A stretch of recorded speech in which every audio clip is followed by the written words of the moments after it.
This is the X-Zone Broadcast Network, broadcasting worldwide on broadcast affiliates and satellite program providers, including CNN Broadcast Network, Sirius Satellite Network, Star Media, Good News Radio Network, Angel Broadcast Network, Wiki Broadcast Network, and WPBN TV. For more information on the X-Zone Broadcast Network, visit us at www.xzbn.net.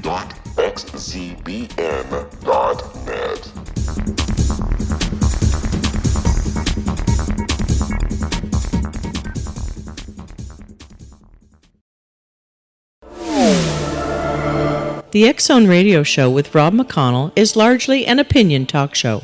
All opinions, comments, or statements of fact expressed by Rob McConnell's guests are strictly their own and are not to be construed as those of the X-Zone Radio Show or endorsed in any manner by Rob McConnell, Relmar McConnell Media Company, the X-Zone Broadcast Network, its affiliated networks, stations, employees, or advertisers.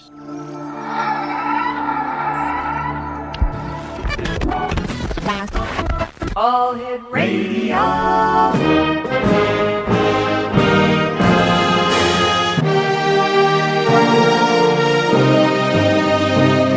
Welcome to the X-Zone, a place where fact is fiction and fiction is reality. Now, here's your host, Rob McConnell.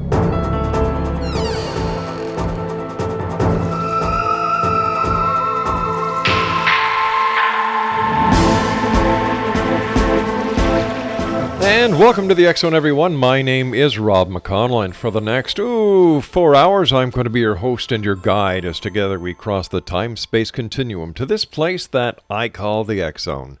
It's a place where people dare to believe and dare to be heard. It's a place where fact is fiction and fiction is reality. And the X-Zone comes to you Monday through Friday from 11 p.m. until 3 a.m., right here on the X-Zone Radio Broadcast Network, www.xzbn.net, also on Radio X throughout Europe, and on TalkStream Live. If you would like to send us an email, studio at xzoneradiotv.com, on all social media sites, X-Zone Radio TV, and our website. Yep, you've got it, www.xzoneradiotv.com. You know, October here in the X-Zone for the past 25 years has been a month of ghosts, goblins, hauntings, exorcism, things that go bump in the night. And tonight is going to be no different, X-Zone Nation. My first guest tonight is Charles Harrington, and he is the author of a very interesting book entitled Guidebook to Haunted and Strange Places in Rhode Island. All right, X-Zone Nation, it's one of those nights in the fall. Perfect. I mean, a perfect night for going out there and getting into haunted and strange places. So put on a comfortable pair of shoes or boots to journey through 4 self-guided walking and biking tours on the strange and haunted locations across some lesser-known regions of Rhode Island. Tales of mythical monsters, ghosts, and spirits from a murder or two may greet you as you explore Prudence Island, Newport, Jamestown, and the surrounding areas. Meet fabled half-deer, half-goat, which is called a doat, a demonic dog that has been scaring visitors for centuries, and ghosts that may be slightly more welcoming. Find out whether the Newport Tower is the true location of the lost Viking city of Norumbega, and visit the locations made famous by Rhode Island's favorite son of horror himself, H.P. Lovecraft. Joining me now is Charles Harrington, and Charles is the author of Guidebook to Haunted and Strange Places in Rhode Island and Surrounds. And Charles, welcome to the X-Zone. Oh, thank you. Thank you very much. So tell me, have you seen a ghost? Yes, I have. Long time ago. I was in London of all places. Mm-hmm. It was the President Hotel over by Russell Square. And I was just going back to my room. It was 11:30 at night. Right. And just out of the corner of my eye, I see something down the hallway. So this little gray, looks almost like a shade. And it went through a pair of swinging doors. The doors didn't move at all. Mm-hmm. and it went through another door that was locked. And, like, I swear I saw it. I mean, again, it was late at night. I was tired. But it just, that's the closest experience I've had. So having had that experience, did that have any effect on the book that you've written about the haunted, the haunted and strange places in Rhode Island? What was your inspiration for writing the book? For the book itself, the inspiration was actually two things. It was, I used to read a lot of Edward Rose Snow, who was a local historian in Massachusetts, wrote mostly about shipwrecks, and then he moved on to lighthouses, and after the lighthouses, he moved on to writing about ghosts and local tales of monsters. And right. But there was also another book written by a guy named Henry L. Beckwith, Jr., and he wrote a guidebook back in, I think it was the 80s when it was published, and that was called Lovecraft's Providence and Adjacent Parts. What that was actually a guidebook to downtown Providence, Rhode Island. And what it does is that it basically takes you off to different sites that Lovecraft himself mentioned in his stories, like the case of Charles Dexter Ward or the Shunned House. Mm-hmm. And from the time the book was published up until like the mid-90s, Providence was undergoing such a dramatic change. There were like buildings being torn down. They actually uncovered an entire river in downtown Providence. So anyone reading that book, the one by Beckwith, would have been completely, totally lost unless they'd grown up in the area. All right, stand by. We've got to take a break, X-Zone Nation. This is Halloween month here in the X-Zone, and our guest Charles Harrington and I return on the other side of the break. Don't go away.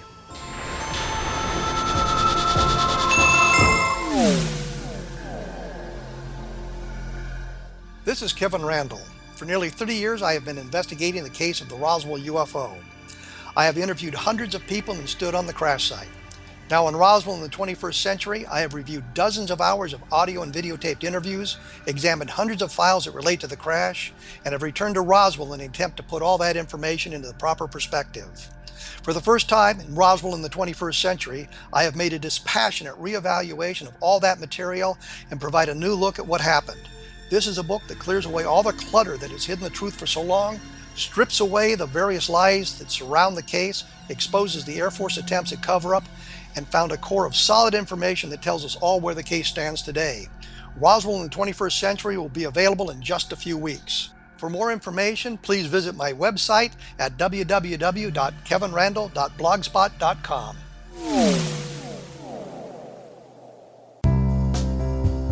Gibbs A. Williams, Ph.D., is a practicing psychoanalyst, supervisor, researcher, and author in New York City.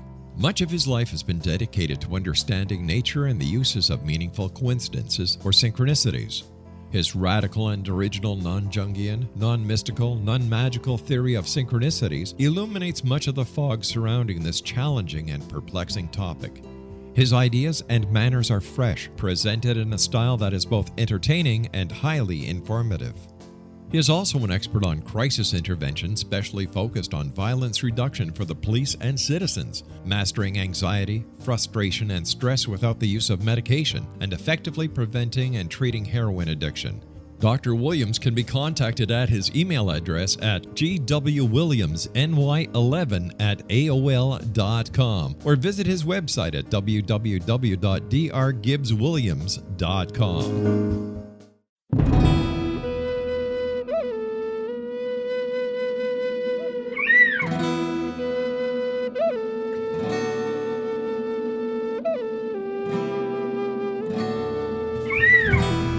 Shamanism is recognized as a method to access the quantum level. Mastery of shamanic skills puts spiritual information and healing power into your hands. Path Home Shamanic Art School, a bonded Colorado certified occupational school, has met rigorous state standards, ensuring its director and instructors have the qualifications to teach the shamanic arts. Path Home offers its certification program in blocks of study. Block 1, a 5-day intensive, will be held in the beautiful mountain town of Coaldale, Colorado, October 13th through 18th. Registration deadline is September 12th. Experience journey trance, power animals, helping spirits, sacred space, and life purpose. Come discover your power. Join me, Gwilda Wiyaka, in the magical world of shamanism. Call 303-775-3431 or visit findyourpathhome.com.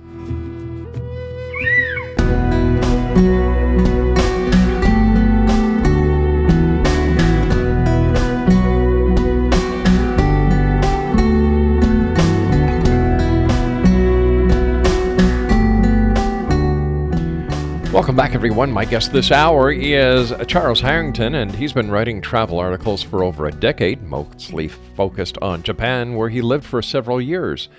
After graduating from Roger Williams University in Bristol, Rhode Island, he began teaching English and writing for magazines, with numerous articles being published in, is it the Kansai? It was Kansai. Kansai Scene and Kansai Time Out magazines, including a feature retracing the footsteps of Innes Fleming's famous spy in the novel, You Only Live Twice. Charles Harrington has returned to the New England area, where he continues to write about the odd and the fun. We're talking about Charles's book this hour, Guide to Haunted and Strange Places in Rhode Island and Surrounds. And Charles, where can people get a copy of your book? It's actually being released November 28th. It's actually on pre-order now on Amazon. Okay, great. And do you have a personal website? I don't have a personal website yet. I'm actually working with the illustrator of the book, Kristen Regan. We're getting a webpage together. Okay, super. For it. So.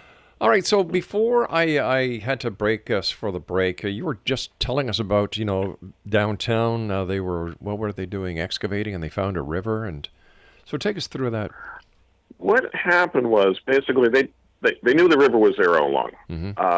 Essentially, somebody, I don't know the exact history of when the river was covered up, but it was covered up basically to expand downtown so that they would have more space to build on.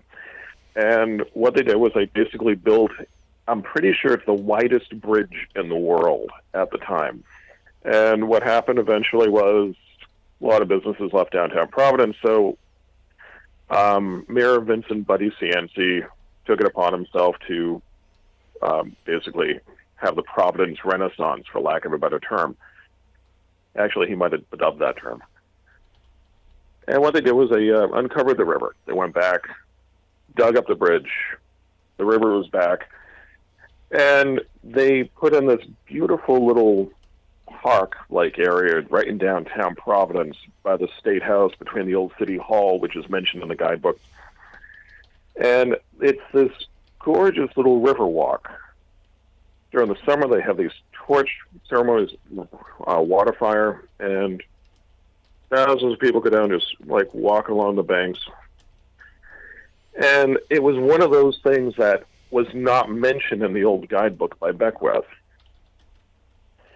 So it was like, again, anyone who hadn't grown up in the area would be completely lost going by his guidebook.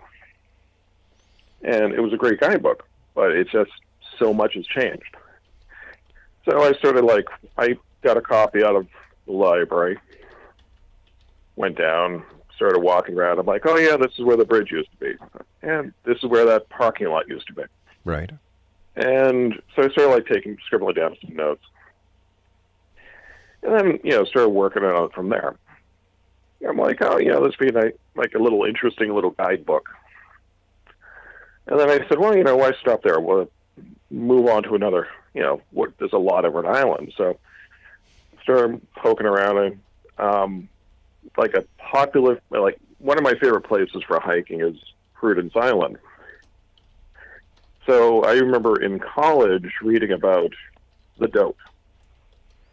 Half deer, half goat. It's like this. Basically, I've seen one picture of it. I think there might be only one picture of it, and it basically would come up to like a person's knee, and it looks like a deer. Right. And somebody dubbed it the doat because it apparently resembled a half deer, half goat. And the picture I saw on the Bristol Phoenix was the official fuzzy photo of this unknown creature that was like bucking at a cat. And it was just such a weird little thing. I said, I go out to Prudence a lot, so I start, going back out there and poking around and asking some questions about the different places and this abandoned mansion on the northern end of the island. And, just essentially that was another tour. So I started thinking about it. I'm like, I'll see if I can get this published. So, and that's basically where the whole thing started off. I mean, it started off with try to rewrite the Beckwith book. So basically, you're a historian. You're a historian, keeping the history alive, yeah. Where, in your opinion... Yeah, I'm a big history buff. Where, in your opinion, are the most haunted places in Rhode Island? In Rhode Island, I'd probably have to say it's Providence itself. It seems like, when I was doing the research on Providence itself, this Benefit Street, gorgeous street, they kept it as original as possible to what it would look like back in the 1800s. And it's one of those streets that has a classic story of, family graves that were allegedly not dug up when they were all moved to, I think it was the north. Whoa, what was that? I don't know. Wow. I'm going to blame a ghost. Nah, all right, let's blame a ghost.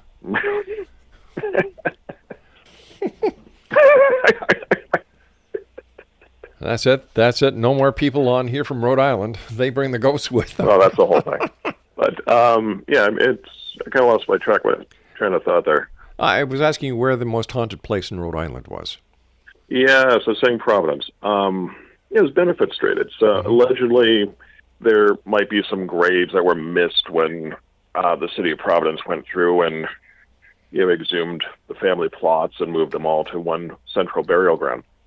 That's touched upon in one of Lovecraft's stories called The Shunned House. And H.P. Lovecraft's story of The Shunned House is a classic.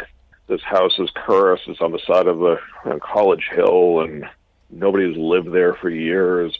And then, of course, if you go by the house today, it's this beautiful house that's been completely, totally renovated. I've never heard of any actual hauntings at this house itself, but, it's a great story. And I think they're interested in it because it can't be explained. I could go back and I could read history about, you mentioned the Ian Fleming article I wrote. Right. And, I can go back and I know Ian Fleming was a real man. I know James Bond wasn't a real man. But, some of the places Ian Fleming went to, those places are real. And you can go there today. It's just essentially, it's kind of like, you go there, you see it, it's beautiful, it's gorgeous, you take pictures, but it's nothing, there's nothing to debate. There's it's kind of like, but with a ghost, going back to the ghost story I told you about in London, maybe I was too tired.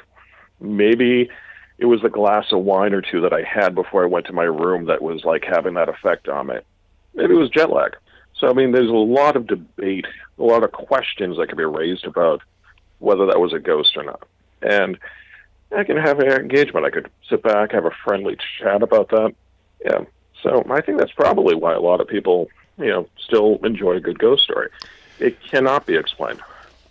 There's a lot of things in life that can't be explained that don't have the same attraction that ghosts and hauntings do. I guess it's part of our own psyche, whether we do live on past life. Is there a chance that we spend more time than just little slice of the time-space continuum that we share on this planet? So many untold, so many unanswered questions when it comes to death, the hereafter, what's on the other side. And of course, then you've got the religious philosophies that are all chipping in and giving it their own spins. So how do you and your family celebrate Halloween? Actually, it's relatively low-key. I still give candy at Halloween. Trick-or-treaters come to the house. When I was in Osaka, I was living in Osaka, Japan for quite some time. We would have the traditional Halloween party where we'd all dress up in costume and ride on the train. Right. I actually never took part in that because I was usually off with a couple of friends having a couple of drinks. But when I was younger, did the trick-or-treating, went out. This time of year, when I was in college, when I was in high school, my friends and I would usually run out, try to go to the most haunted place we could think of. would try to go find a ghost, and we'd be sitting there in the woods occasionally with our flashlights and waiting for somebody to pop up and say boo. But that never happened. But it was a good time. We went out. We had a great time. We had something to talk about, and we felt brave for that hour or two that we were sitting there. Yeah, it was an enjoyable time, and that's what I'd like to bring. That's my favorite memory of Halloween. So basically, what you've done in your book is incorporated 9 walking tours with maps, and it's basically a do-it-yourself ghost tour. Essentially, it is. There are 4 primary tours. Mm-hmm. There's one for Providence, the other one for Prudence, Newport, and Jamestown. What I had to do with some of the other sites was include them in there. It wasn't very linear. There's a great park called Fort Barton, and it's a beautiful little 3 miles of trail going into the forest and by some swamps. So that's what I did, was for the tours themselves, I just did a lot of research, walked around, and basically kind of Providence was the best because I had something to work with, whereas with Newport, Jamestown, and Prudence Island, I had to basically sit down and scratch out the tour. And Newport, I did it as more of a loop. So you could start at one place and you do a loop around the waterfront, go up towards the Viking Tower, come back, and you're roughly about a block away from where you started, which is the White Horse Tavern. And it's the oldest tavern in the United States. Of course, it's haunted because it's in Rhode Island. Yeah. And of course, it's haunted because so many people go to that pub just to see and drink the spirits. Exactly. Yeah. There are definitely, you're guaranteed to see spirits there, of one sort or the other. More likely behind the bar. So let me ask you: are you a believer, or are you a skeptic, or are you the kind of person that says, "I don't know, I'm still sitting on the fence when it comes to ghosts"? It's one of those things where, when I was writing the book, some of the stories I came across were a little bit too detailed, a little bit too dramatic. Yeah. And I'm like, I'm not going to write this one. There was one that I really liked about Newport, and it was essentially the chief of police of Newport. I forgot the exact year. What he did was he actually assigned 2 police officers to sit in one of his houses that he owned, like a rental house. And essentially what happened was there was somebody knocking on the woodwork. And to my knowledge, they never caught the ghost. That one, I tend to believe. Maybe it's a ghost. It could also be bad piping. It could be, and this kind of goes back to what we were saying before, why I think ghost stories are so popular, because there's a debate for them. Yeah. At the time, was the house occupied? There was. Oh, wow. It was actually the tenants of the house complained to the owner, who was the chief of police, who turned around and assigned the 2 police officers. And there's a good use of the taxpayers' money, having 2 cops sitting in the house waiting for a ghost. Listen, you and I have to take a break, my friend. Please stand by. Guidebook to Haunted and Strange Places in Rhode Island and surrounds. And it's published by our good friends at schifferbooks.com. And if you'd like to, I am Rob McConnell. This is the X Zone. And Charles Harrington and I will be back as we continue investigating the world of the paranormal and the science of parapsychology right here from our broadcast center, which is not haunted, here in Hamilton, Ontario, Canada. Don't go away.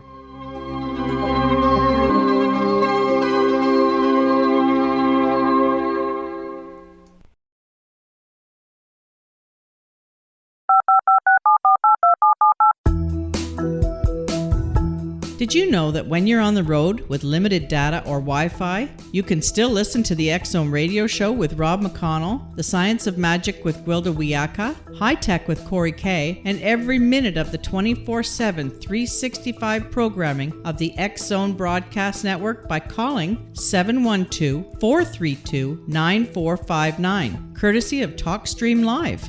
No smartphone, app, or internet needed. It saves your data plan, and it's free if you have unlimited minutes.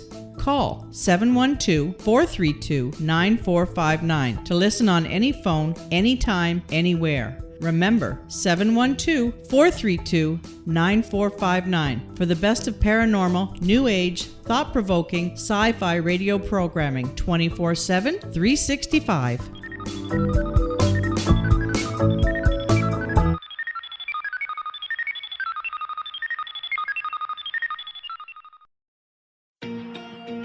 Wouldn't you love to know the secret to everything?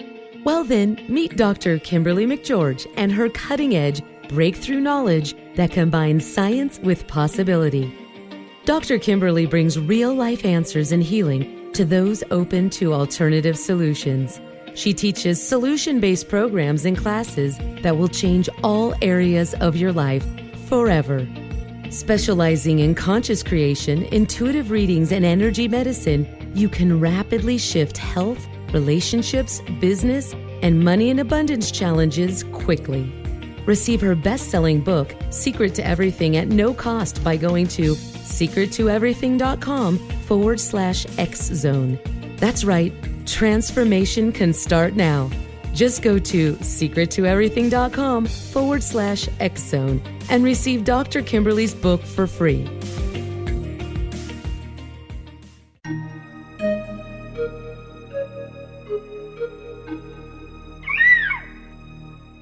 While science pursues fact, magic accesses the quantum level, bridging random facts to form truth.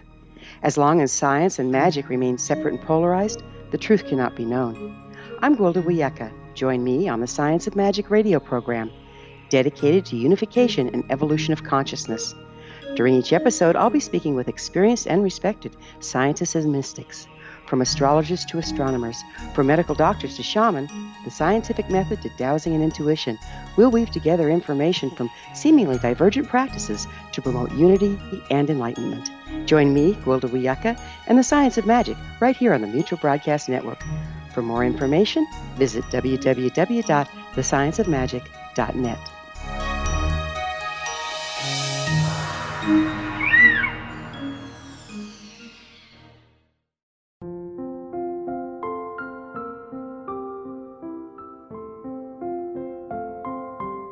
I am Dr. Carl O'Helvey, founder, president of a new cancer foundation focusing on evidence-based physical, mental, and spiritual interventions, including natural cancer cures, prayer, meditation, affirmations, nutrition, and other related holistic cancer prevention and cure modalities. These are used in cancer education, research, and financing care. I ask for your help to continue this important work by donating at www.holisticcancerfoundation.com.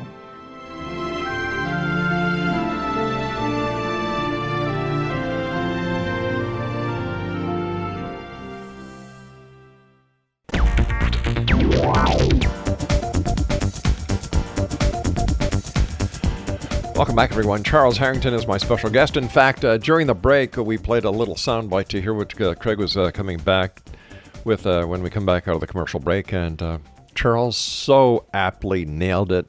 The ghosts of disco's past. Hey, that's a great one, Charles. And then, of course, I just had to spoil it by saying maybe we should do a Christmas show with that. And Charles, you said? I said Santa Claus can pop on out with his polyester leisure suit, and we're all set.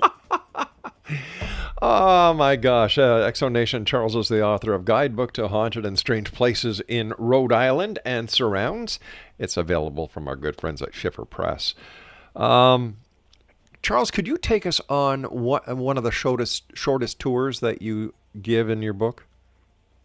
I could do that. Yeah, just a little walkthrough. So probably the shortest one is probably going to be Jamestown. Okay. And it's a small town.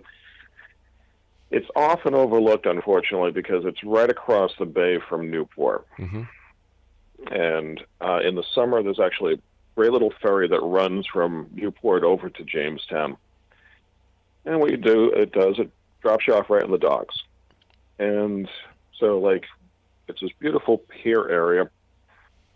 You can see, commercial fishing boats tied up alongside like a multi-million-dollar yacht during the summer. And in the winter, of course, it's the summer community, so everything dies down a little bit. And there used to be a lot of hotels and inns over there. But going back into the history, what happened was they had these very large ferries that would go back and forth on a daily basis, multiple times a day. And when they built the Newport Bridge, it connected it to the island, and the ferry service gradually just died off. So when the ferry service died off, the bridge connected to Jamestown. There was another bridge on the other side, so people quite often would just cut straight across. They wouldn't even stop in Jamestown. So the inns kind of like sadly died. And what they did was they tore them down. Then, oddly enough, somebody rebuilt one of the condominium complex to look like one of the old hotels. And that's what Greece is like, get off the boat if you're taking the ferry over. And you walk around, there's a great little seafood restaurant right on the waterfront there, obviously fresh. There's a great little liquor store with, if you go right in the back of it, they have like all these specialty cheeses and imported cold cuts, and it's a little bit on the pricey side. I mean, it's well worth it. So it's a good place to pick up a little snack. Then you basically cross the road, you start walking up, and you go by like a nice little cafe called the Narragansett Cafe. It's actually more of a bar. It's an old like stone wooden floor. Actually had I think it was a shuffleboard up against one wall. And you just go in there, grab like some good old fashioned pub food if you want. It's kind of diagonally across the street from the old Jamestown fire station. And in the summer, they actually have like a small little firehouse museum, like they're showing off the old engines. Further down, there is the one and the only, the Philomenian Library of Jamestown. Although I think it's actually the Jamestown Philomenian Library. And they're quite blunt about it. They've come out and just said, yeah, we made up the term Philomenian. They just like the way it sounds. Well, it does have a kind of neat sound. I would imagine it sounds very different when people are filled with spirits. Exactly. So you stop off, grab a pint or two, go on down, and you'll be amazed at how wonderful Philomenian sounds when you're drunk. Philomenian. Shiloh. There you go. But perhaps like the most haunted region in Jamestown, though, is Fort Wetherill. And that's on the southern tip of the island. And it's actually, Jamestown's on Connecticut Island. And what it is that it's this old fort that goes back centuries, literally. And this is where the demon dog from Hades has been chasing people for centuries. There have been reports of it chasing British soldiers back in the American Revolution. During the late 19th, early 20th century, the U.S. Army and the U.S. Navy built up the area. There was like this large fortification built right down the bottom, coastal guns, bunkers. And when eventually U.S. Navy left in the 70s, the Navy is still there, but I mean, when they left Fort Wetherill, so I mean, when I say still there, they're still in Newport, but when they left Fort Wetherill, they had nothing to do, they couldn't do anything with these bunkers. They were just so hardened, you couldn't demolish them, so yeah, it's been turned into a bit of a park. And they did put steel doors over the, all the entrances going into the bunkers, and of course, some very nice people have ripped them apart. So you can now go into the corridors of these bunkers. It's not advised. The floors have been ripped up as well. It's very uneven. But of course, people go in there, and people have reported still being chased by this large black dog with glowing red eyes. When I was down there, the closest thing I saw was this little beagle that decided I was his friend and came running up to me, but that was about it. I didn't see the demon dog of Fort Wetherill. Maybe the poor demon dog passed on and went to the happy hunting ground. Maybe it saw the light. It could be that. See that, or somebody It saw the light at the end of the tunnel and just... Yeah, or somebody leaving the pub after having a little bit too much to drink, trying to say, Hilo, got behind the wheel of the car and hit the damn dog. You never know these days, do you? Okay, so where do we go from there? From there, that's pretty much Jamestown. And there is the Beavertail Lighthouse. The Beavertail Lighthouse. And that is, yes. It's basically, Connecticut Island is two large islands connected by one very narrow isthmus. And the lighthouse is at the very southern tip of the whole landmass. What this does is that basically it was guiding ships that were coming in. And still there. It's still in operation. Of course, it's been taken over by the U.S. Coast Guard. No, the U.S. Coast Guard has a radio navigation beacon there. And the lighthouse itself is, I want to say, semi-private now. But I have to double-check my notes. But this is also where I personally think the Viking colony of Norumbega might be. Now, why do you say that? I was going to ask you about that because I'm very interested in the Vikings, especially since, everybody credits Christopher Columbus with discovering America, and anybody who's ever gone to school and actually learned anything knows that the Vikings were here way before Columbus. It's basically, there's a gentleman who wrote a book back in the 1900s. I'm just actually pulling it. Let's see. Where is that now? There we go. Defense of Norumbega. It was written by a gentleman named Eben Norton Horsford, and it was published in 1891. Basically, he described Norumbega as being like on this island surrounded by water on two sides. You could sail up the bay. There was this large waterfall further up the bay. That waterfall kind of resembles, in print, the Quikashon waterfalls from Fall River, Massachusetts. Now, in Fall River, Massachusetts, it was actually a skeleton and armor that was found as well back in the 1800s. And the armor allegedly was it just seemed really odd. It didn't seem to be English. It might have been Spanish. Some people theorized it might have been Viking. And in the Jamestown Philomenian Library, they actually have some armor as well, brass plates, that kind of resemble armor. And they found it on the island. So that's kind of like, there's been a couple of scattered pieces of evidence in the area that kind of point towards the Vikings. And just the description of Norumbega in the book, The Defense of Norumbega, I kind of think that this might be it. Wow. So is it safe to say then, based on the research that you've done, that the Vikings actually colonized the area of Rhode Island? I wouldn't say 100%. It's my theory. Okay.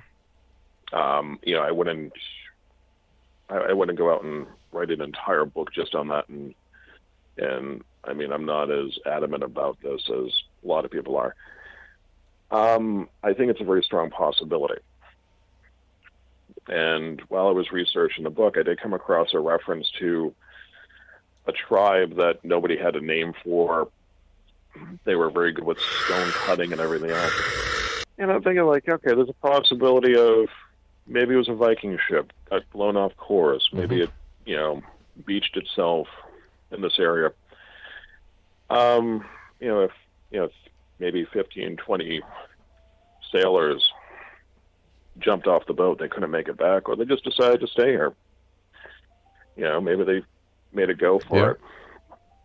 And perhaps, sadly, they might have just died. And, the history of this little expedition died with them. There's a possibility of that. Wow. History is so rich. Do you think that we honor history enough as time progresses, or do you, like me, find that the historical values of cities, towns, country, monuments, buildings, they seem to lose their importance in today's technological age? And to hear somebody like you discussing what you're discussing and how you take pride in the rich history, it's a welcome change. Oh, thank you. I think it is kind of sadly being forgotten. And it's like, that was another reason why I wanted to write this guidebook, is more a case of like trying to get people to go out and walk around and enjoy history. And I didn't want to write a straight up ghost tour. I wanted to write something a little bit different, like, hey, you know what? Here's a haunted tavern. Right. It's right next to a old baseball field where people still play baseball tonight. And it just happens to be right across the street from where there was a lot of rum running in the 1920s. So it's just kind of like introducing people to the very, eclectic history of a region. Yes, I mean, cover baseball, cover rum running, and cover ghosts of the American Revolution.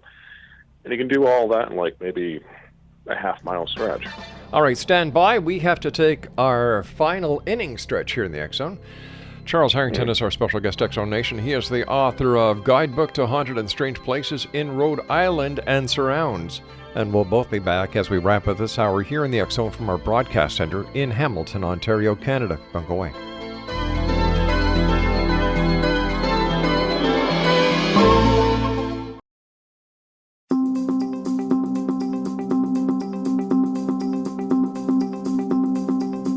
As host of Dialogue with Divinity, I am thrilled to join the X Zone Broadcast Network and their growing number of affiliates.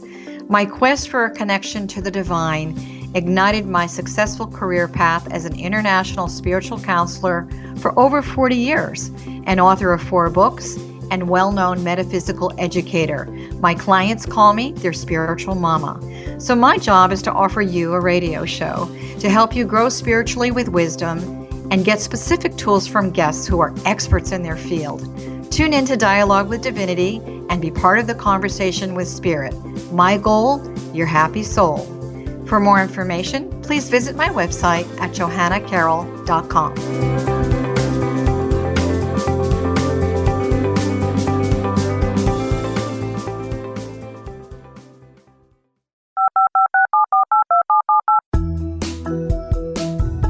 Did you know that when you're on the road with limited data or Wi-Fi, you can still listen to the X Zone radio show with Rob McConnell, The Science of Magic with Gwilda Wiyaka, High Tech with Corey Kay, and every minute of the 24/7, 365 programming of the X Zone Broadcast Network by calling 712-432-9459, courtesy of TalkStream Live. No smartphone, app, or internet needed. It saves your data plan, and it's free if you have unlimited minutes. Call 712-432-9459 to listen on any phone, anytime, anywhere. Remember, 712-432-9459 for the best of paranormal, new age, thought-provoking, sci-fi radio programming 24/7, 365.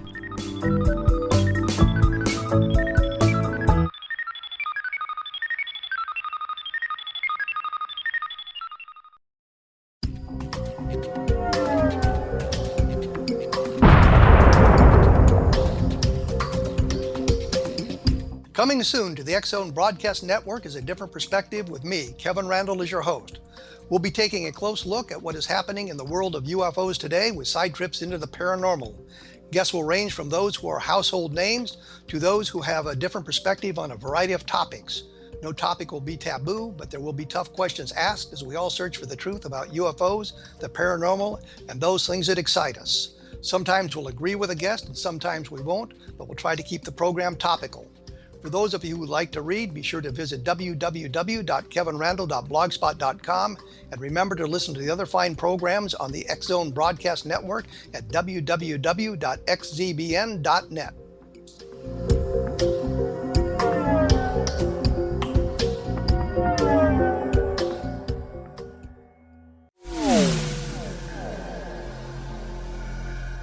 This is Kevin Randall. For nearly 30 years, I have been investigating the case of the Roswell UFO.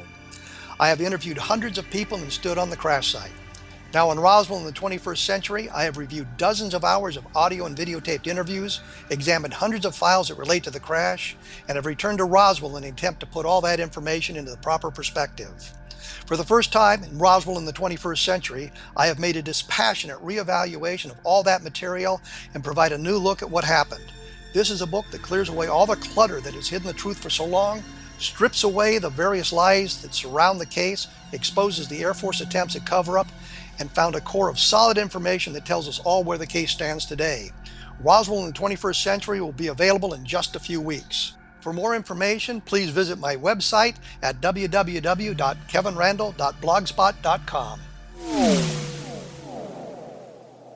What Happened in Benghazi is revealed by Nicholas Genix, author of Obama, Islam, and Benghazi. He informs the American people that President Obama deceived them by advocating a strong foreign policy prior to the 2012 presidential election, and Hillary Clinton supported this deception. As the title infers, there is a connection between Obama, Islam, and Benghazi. Ample evidence informs Americans that Obama's early indoctrination in the Quran developed an affinity for Islam, why the Quran is the source of discontent in many countries, and why the Obama foreign policy deception led to poor military action and caused the loss of American lives in Benghazi. Genix provides 36 questions for the Select Committee on Benghazi to validate if Americans are justified to mistrust President Obama and Hillary Clinton. An overview of Obama, Islam, and Benghazi is presented on the website www.futureofgodamen.com. That's www.futureofgodamen.com. Afterlife expert Roberta Grimes was the first one to say that dying can be fun. Now her best-selling book, The Fun of Dying, is available in stores worldwide. So if you wonder whether death ends life, how it feels to die, or what heaven might be like, The Fun of Dying was written for you. And if you have always been afraid of death, or if you worry that your life has no meaning, let The Fun of Dying ease your fears and bring new meaning to your life. Nothing said in The Fun of Dying is based on the teachings of any religion. Instead, Roberta draws on evidence to explain how death happens, how it feels, and what comes next. A lot of the best death-related evidence was produced in the first half of the 20th century. When it is put together with recent discoveries, it tells a consistent and amazing story.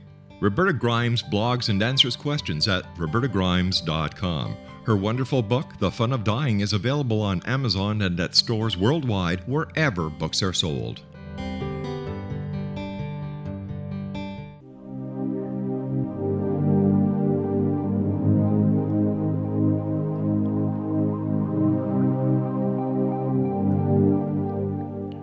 Welcome back, everyone. Charles Harrington is our special guest this hour, Exonation. We're talking about his book, Guidebook to Haunted and Strange Places in Rhode Island and Surrounds. And it's available on Amazon.com as well as on the website of our friends at Schiffer Books at www.schifferbooks.com. I'm still trying to get fathom the half deer, half goat.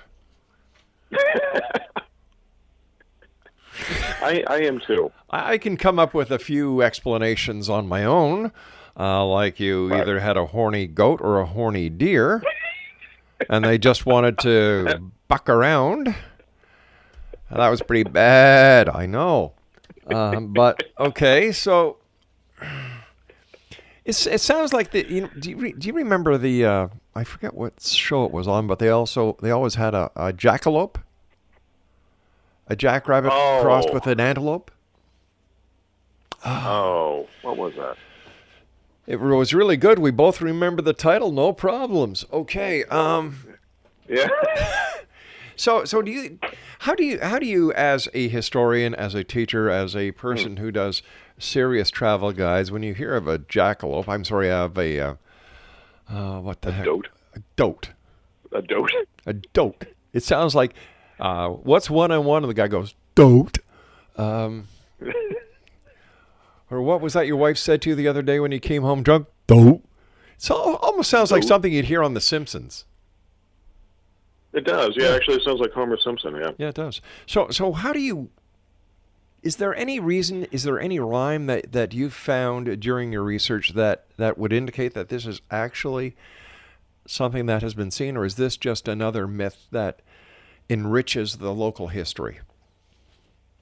Now, this actually was seen, and this was one of the weird things. I was actually sitting, when I was back in college, I was sitting in college library at Roger Williams. I picked up a newspaper, and this is like emblazoned on the front page of the newspaper. And I think it was the Bristol Phoenix. And I'm looking at this, and I'm like, I read the article, and I'm like, wow, this is just so weird. And then I read Prudence Island. I'm like, I've got to go out there. So me being the good college student that I am, I played hooky and went out to go try finding this doat one day. Right. And the article was a really well-written article. Yeah. And I can't remember the gentleman's name, but he was quoted in the article as saying that very likely it might be just a miniature deer. So imagine just like a really short miniature deer. But a lot of people say it resembled a goat at some point. And so, I mean, again, this is one of those things where you can sit back and you can have a fun discussion on, what this was, But I kind of lean towards the probably miniature deer. Yeah, so would I, because, I've certainly seen miniature deer, and how anybody could ever kind of think it looks like a doat is beyond me. A doat. Mind you, it depends on how many spirits they had in the pub on the way home, I guess. I was going to say, it's Prudence Island is actually a rather unique little community because they have very little infrastructure. They still don't have an ATM out there, to my knowledge. Wow. And there's just like the little general store, and so any spirits must have been like brought over on the boat or homemade. And the homemade variety could probably lead to a lot of sightings. I would imagine so. I certainly would imagine so. What is your next project? Are you going to be doing more paranormal books? Or are you going to be getting back into mainstream tourism? The next book I'm actually working on now, I was just speaking with somebody at Schiffer about it maybe about 3 or 4 weeks ago. I'm still waiting for the okay, but I'm starting the research now. Just basically more spots off the beaten path. So kind of like I was just down in Westerly, Rhode Island, just a couple of weeks ago. It was like beautiful little town that just seems to be completely forgotten. And it looks like it was an old stagecoach town. And, people have this image of a stagecoach out in the West, but they forget that stagecoaches were actually pretty common in New England for a while. And there's a brewery up there, and, this gorgeous library with history as basically it was built as like a VFW hall almost. So thinking like basically more places like that, just a lot of places that sadly people forget about.